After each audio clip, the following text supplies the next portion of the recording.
Dear students, आज के इस वीडियो में हम बात करेंगे प्लासी के युद्ध के पश्चात बंगाल की स्थिति के विषय में। प्लासी के युद्ध के पश्चात अंग्रेज़ों ने मीर जाफ़र को बंगाल की गद्दी पर बिठाया।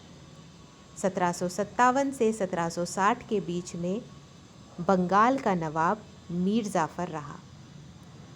यद्यपि मीर जाफ़र लॉर्ड क्लाइव के हाथों की कठपुतली बना रहा, परंतु वह आगे चलकर कंपनी के पैसे की मांग को पूरा नहीं कर पा रहा था।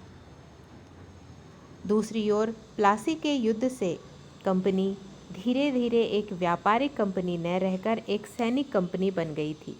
कंपनी के पास एक बड़ी जागीर थी जिसे केवल सैनिक बल के आधार पर ही संभाला जा सकता था। उस समय की जो राजनीतिक स्थिति थी उसमें सैनिक नियंत्रण ही राजनीतिक नियंत्रण था तथा इस प्रकार अब कंपनी को राजनीतिक, सैनिक तथा व्यापारिक तीनों भूमिकाएं निभानी थी। कंपनी के बढ़ते हुए सैनिक उत्तरदायित्व के लिए धन कहाँ से आए, अब यह समस्या अंग्रेज़ों के सामने थी। ऐसे में वे नवाब मीर जाफ़र से अधिक धन वसूल करने की कोशिश करने लगे। मीर जाफ़र ने अंग्रेज़ों को वचन दिया था कि वह प्लासी के युद्ध के लिए उन्हें 1 लाख रुपया मासिक देगा। मीर जाफ़र ने कंपनी को कलकत्ता के आसपास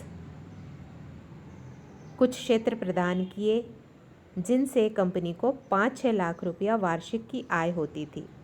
इसके अतिरिक्त नवाब ने 2 वर्ष के लिए वर्धमान तथा नदिया जिले के कुछ क्षेत्र भी कंपनी को दे दिए, परंतु इन जिलों की आय कंपनी के लिए पर्याप्त नहीं थी।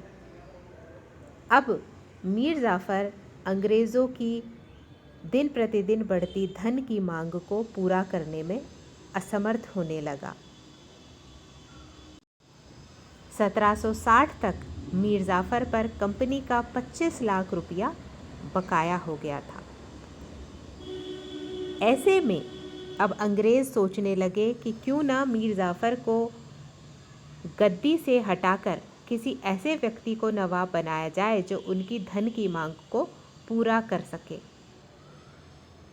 इस हेतु अंग्रेज़ों ने नवाब मीर जाफ़र पर आरोप लगाए कि वे डच लोगों के साथ मिलकर अंग्रेज़ों के विरुद्ध षड्यंत्र रच रहा है, जिसमें उसने मुग़ल राजकुमार अली गौहर, जिसे हम सम्राट शाह आलम के नाम से भी जानते हैं, के साथ मिलकर कंपनी के विरुद्ध षड्यंत्र रच रहा है। किंतु वास्तव में हम जानते हैं कि ये आरोप निराधार थे, क्योंकि अब मीर जाफ़र अंग्रेज़ों की धन की मांग को पूरा नहीं कर पा रहा था। ऐसे में अब वह उनके लिए व्यर्थ था। अंत में मीर जाफ़र को कंपनी ने एक शर्त पर नवाब बने रहने के लिए अनुमति दी। कंपनी ने उसके सामने शर्त रखी कि यदि वह वर्धमान तथा नदिया जिले, जिनकी वार्षिक आय 50 लाख रुपया है, उन्हें दे दे तो वे मीर जाफ़र को ही बंगाल का नवाब बना रहने देंगे। किंतु मीर जाफ़र परिस्थितियों को ठीक से नहीं समझ सका। ऐसे में अंग्रेज़ों ने मीर कासिम के साथ संधि कर ली। मीर कासिम नवाब मीर जाफ़र का दामाद था, जिसके साथ अंग्रेज़ों ने सितंबर 1760 में संधि कर ली।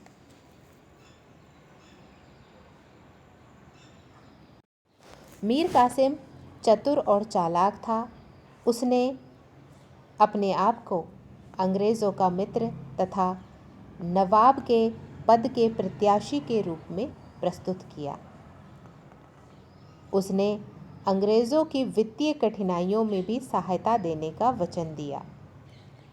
ऐसे में मीर कासिम तथा कलकत्ता काउंसिल के बीच एक संधि की गई, जिसकी शर्तें इस प्रकार थी। पहली शर्त के अनुसार मीर कासिम कंपनी को वर्धमान, मिदनापुर तथा चटगांव के जिले देगा। दूसरी शर्त, सिलहट के चूने के व्यापार में वह कंपनी को आधा हिस्सा देगा। तीसरी शर्त के अनुसार मीर कासिम कंपनी के दक्षिण अभियानों के लिए कंपनी को 5 लाख रुपया देगा। चौथी शर्त के अनुसार मीर कासिम कंपनी के मित्र अथवा शत्रुओं को अपना मित्र अथवा शत्रु मानेगा। और पांचवी शर्त के अनुसार दोनों एक दूसरे के आंतरिक मामलों में हस्तक्षेप नहीं करेंगे तथा कंपनी नवाब को आवश्यकता होने पर सैनिक सहायता देगी। संधि को कार्यान्वित करने के लिए वेंसीटाट मुर्शिदाबाद पहुंचा और उसने अपनी सेना को आदेश दिया कि वह मीर जाफ़र के महल को चारों ओर से घेर ले। मीर जाफ़र ने परिस्थितियों को अपने विपरीत समझकर मीर कासिम के पक्ष में अपनी गद्दी छोड़ दी। इस प्रकार अब बंगाल का नवाब मीर कासिम बन गया। नवाब बनते ही मीर कासिम ने कंपनी के प्रमुख अधिकारियों को पुरस्कृत किया।